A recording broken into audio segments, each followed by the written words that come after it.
বাম দলগুলোর জন্য এই যে যাচাই বাছাই প্রক্রিয়া সেটি কি লেভেল প্লেইং ফিল্ড নিশ্চিত করতে পারছে নাকি বড় দলগুলোর তুলনায় আপনারা বেশি বাধার সম্মুখীন হচ্ছেন? ধন্যবাদ আপনাকে। বাম দল হিসেবে যাচাই বাছাই প্রক্রিয়ায় বেশি বাধার সম্মুখীনের বিষয়টি আমরা এখনই সেটি চূড়ান্তভাবে বলছি না। কিন্তু এক ধরনের রাজনৈতিক চাপ এবং যাচাই বাছাইয়ের ক্ষেত্রেও আমরা দেখতে পাচ্ছি যে কোনো ক্ষেত্রে একটা ছাড় দেওয়ার প্রবণতা আছে, আবার কোনো ক্ষেত্রে একটু বেশি ছিদ্রান্বেষণের প্রবণতা আছে।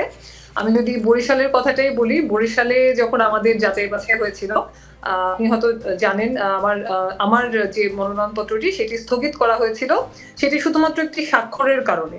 যেখানে আইনে আছে যে তাৎক্ষণিকভাবে সংশোধনযোগ্য যে ত্রুটিগুলি আছে সেটার জন্য কোনো মনোনয়নপত্র বাতিল হবে না। কিন্তু সেই ধরনের ত্রুটিগুলিও আসলে যত গুরুত্ব দিয়ে দেখা হয়েছে, কিন্তু যে ধরনের ত্রুটির জন্য আসলে মনোনয়নপত্র বাতিল হতে পারে, যেমন ধরেন যে আয়কর ফাঁকি দেয়া বা এখানে ঋণ খেলাপির যে প্রসঙ্গগুলি, সেই ধরনের অনেক অভিযোগ সহ আমরা দেখেছি যে কিছুটা ছাড় দেওয়ার এক ধরনের প্রবণতা সেটা কিন্তু আমরা লক্ষ্য করেছি। তো আসলে বড় দল বা ছোট দলের যে মূল বিষয়টা হচ্ছে যে এক ধরনের নির্বাচনে কারা বেশি প্রভাব বিস্তার করতে পারবে সেই ধরনের একটা মানে হিসাব, সেটাও একটা প্রচ্ছন্ন প্রভাব সেটা বিস্তার করে বলেই মনে হয়। এবং এই প্রক্রিয়াও কোনো প্রক্রিয়ায় যেমন সেটার বাইরে না, নির্বাচনের যাচাই বাছাই প্রক্রিয়াটিও আসলে সেটার ক্ষেত্রে কিছুটা প্রভাবিত হয়েছে বলে মনে হয়েছে। এবং সেখানে আমরা সারা দেশেই এই ধরনের ঘটনা দেখেছি যে খুবই তুচ্ছ কারণে আসলে মনোনয়নপত্র বাতিলের যে ঘটনা, এই ঘটনাগুলি আসলে যেটা হয় যে প্রার্থীদেরকে এক ধরনের দীর্ঘসূত্রিতার একটা প্রক্রিয়ার মধ্যে ফেলে দেয়। যতগুলি বাতিল আমরা শুনেছি, যেমন কোথাও একটা কাগজ না দেওয়ার কারণে বাতিল হয়েছে, কোথাও একটা সই না করার কারণে বাতিল হয়েছে, নানান রকম ভাবে একটা জিনিস না লেখার কারণে বাতিল হয়েছে, এগুলি কিন্তু সবই তাৎক্ষণিকভাবে সংশোধনযোগ্য এবং এটাকে বলে সার্বত্যাহীন ত্রুটি। এবং এই ধরনের ত্রুটি কিন্তু সংশোধন করে নেওয়ার একটা বিধান, সেটা কিন্তু আমাদের আরপিও আইনে বা সর্বশেষ যে পরিপত্র নির্বাচন কমিশনের সেখানে আছে। কিন্তু তারপরেও আমরা দেখলাম যে এই ধরনের কোনো ক্ষেত্রে একটু ছিদ্রান্বেষণের প্রবণতা আছে, আবার কোনো ক্ষেত্রে একটু না দেখার প্রবণতা সেটাও কিন্তু আছে আর কি। অ্যাডভোকেট সাইফুর রহমান কিছু অভিযোগ করেছেন, আপনি নিশ্চয়ই শুনছিলেন সেই অভিযোগগুলো, যে বড় দলকে অথবা স্পেসিফিক কাউকে সুযোগ করে দেওয়ার জন্য এই ধরনের আচরণ করা হয়। এই মন্তব্যের সাথে কি আপনি একমত নাকি আপনার আলাদা কোনো মন্তব্য আছে? দেখুন, এখানে আসলে আমরা মনে করি যে প্রক্রিয়াটির মধ্যেই এক ধরনের সমস্যা আছে। মানে যেখানে আয়করের বিভাগকেও সরকারের একটি বিভাগ, বা এখানে জাতীয় পরিচয়পত্র, ভোটার তালিকা, এগুলি সবই সরকারের কাছে আছে।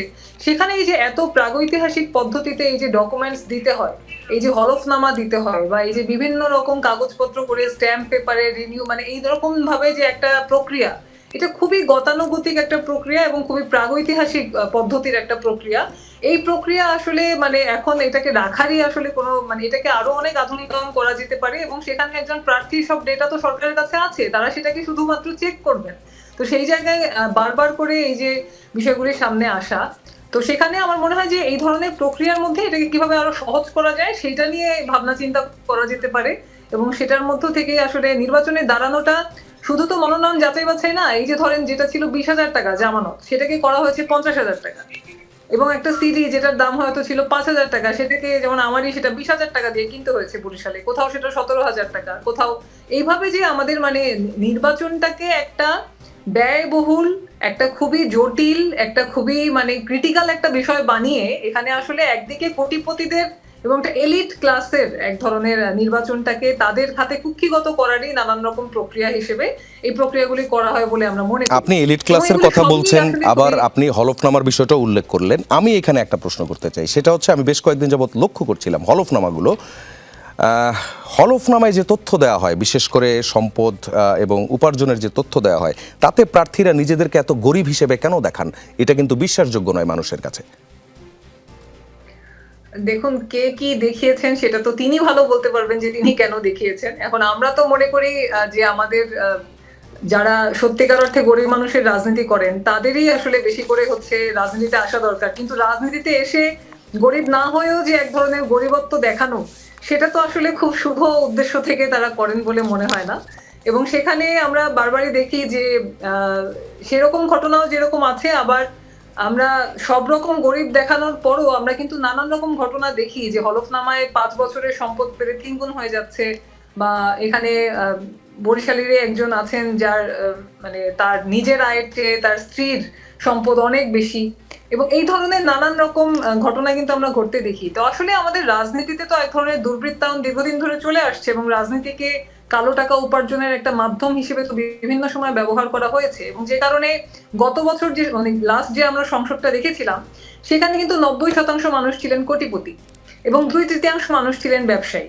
তো এইরকম একটা ব্যবসায় কোটিপতিদের একটা ক্লাবই তো আসলে সবসময় ছিল আমাদের সংসদ, এবং সেই সংসদে লক্ষ লক্ষ টাকা খরচ করে সংসদের অধিবেশন হতো, সেখানে কখনোই জনগণের অধিকার আদায়ের যে পলিসি মেকিং, সেই পলিসি মেকিং নিয়ে কথা হতো খুবই কম। গত সংসদে আপনারা দেখেছেন যে 20%-এর বেশি সময়ে আইন তৈরিতে কিন্তু সেখানে কথা বলা জি। হয়নি। তো এইরকম উদাহরণগুলি তো আমরা সবসময় দেখে আসছি, কিন্তু এই উদাহরণগুলি তো আসলে আমরা পাল্টাতে চাই। আমরা এই যে নিজেকে গরিব দেখানো সম্পদ থাকার পরও আপনারা পাল্টাতে আমরা তো চান, এই কিন্তু জায়গা আমাদের থেকে রুলস বড়- এখনো আগের মতোই রয়ে গেছে, আমাদের ফর্মগুলো এখনো আগের মতোই রয়ে গেছে।